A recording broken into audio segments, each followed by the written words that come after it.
सदियों तक बनी है, जिसके कारण जमीन का समतलीकरण नहीं है और कहीं जल जमाव का ज़्यादा समस्या है, कहीं ऊंची ज़मीन में सिंचाई की समस्या नहीं है। ज़मीन तक पहुंचने के लिए कोई सड़क नहीं है, खेत तक अभी बिजली तक नहीं गई, क्योंकि गांव के ट्रांसफार्मर से किसान लूज लाइन ले करके बांस का बोरी गला करके अपना खेत का सिंचाई करते हैं। इसमें कई किसानों का जान चले गया है। हाल में राघोपुर में संतोष कुमार यादव सिंचाई कर रहे थे, गांव से बिजली ले जा करके लाइन में सटने के कारण उनकी मौत हो गई।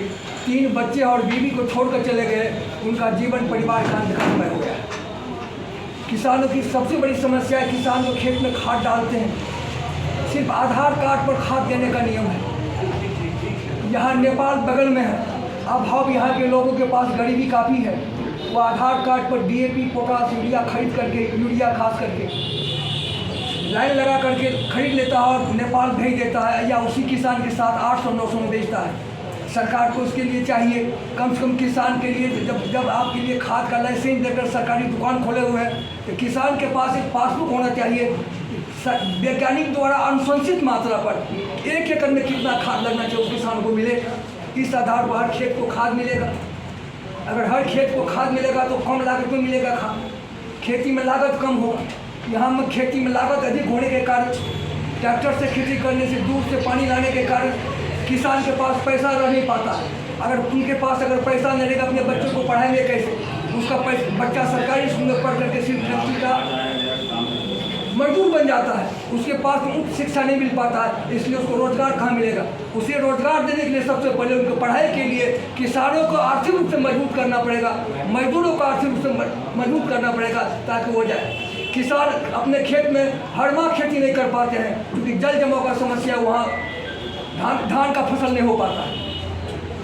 और जहाँ ऊंची ज़मीन है वहाँ सिंचाई की व्यवस्था नहीं होता है। यहाँ किसान अपना खेत में खेती लगा करके लागत खर्च देने के लिए बाहर से पैसा कमाने के लिए आता है। खेती करने के बाद वो चले जाता है पंजाब हरियाणा, पैसा ला करके खाद देंगे, दवाई देंगे।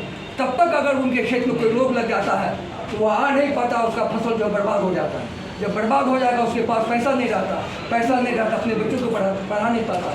इसलिए अगर आप पलायन रोकना चाहते हैं, रोजगार देना चाहते हैं नौजवानों के लिए, तो बच्चे पढ़े कैसे, इसके बारे में सोचना पड़ेगा। इसको मजबूत करने के किसान और मजदूर दोनों को मजबूत करना पड़ेगा।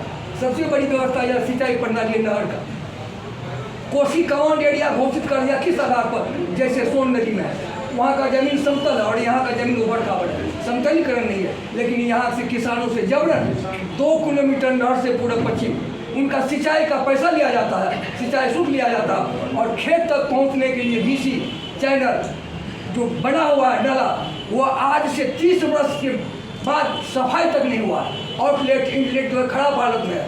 नहर में पानी अगर जाती है, किसानों का हर एक बार, प्रेम कुमार जी मंत्री थे, हम लोग उठे हुए थे यहाँ कृषि टास्क फोर्स का बैठक में, सारे पदाधिकारी आते हैं। हम लोग ने आवाज़ उठाया, किसानों को दीजिए प्रतिनिधि। 5 किसान इस जिला से प्रतिनिधि गया था। हम लोग आवाज़ उठाकर नहर में पदाधिकारी कहता था हम पानी फूल खोले हुए हैं, हम किसान से बात करवा देते थे गाँव से, ये देखिए नहर में हाफ पानी है, खेत तक नहीं पहुँचता है। पदाधिकारी डरता था और पानी देता था। आज जब से कोरोना काल हुआ तो किसानों का जो है यहाँ पर किसी ट्रांसपोर्ट में बुलाया नहीं जाता है। बिजली विभाग के लोग गलत रिपोर्ट करते हैं, सिंचाई विभाग के लोग गलत रिपोर्ट करते हैं, और यहाँ कृषि ट्रांसपोर्ट की रिपोर्ट को मान करके प्रगति किया जाता है। दूसरी बात यहाँ बीज के लिए, और हम आज जो आए हैं इस अभियान में, जो आप लोगों को पदयात्रा चल रहा है, हम चाहते हैं आप लोगों के माध्यम से सरकार की तरफ बात जाए कि सरकार इस देश में, अपने राज्य में सिर्फ किसान को अगर मजबूत कर दे, खेती को मजबूत कर दे, तो न किसान प्लान करेगा, न मजदूर प्लान करेगा, और उसका लड़का भी पढ़ेगा। नौकरी तो जो पढ़ा लिखा है उसी लिए नौकरी क्या है, वो तो खुद सृजन कर लेगा। इसी सब के साथ जाएंगे।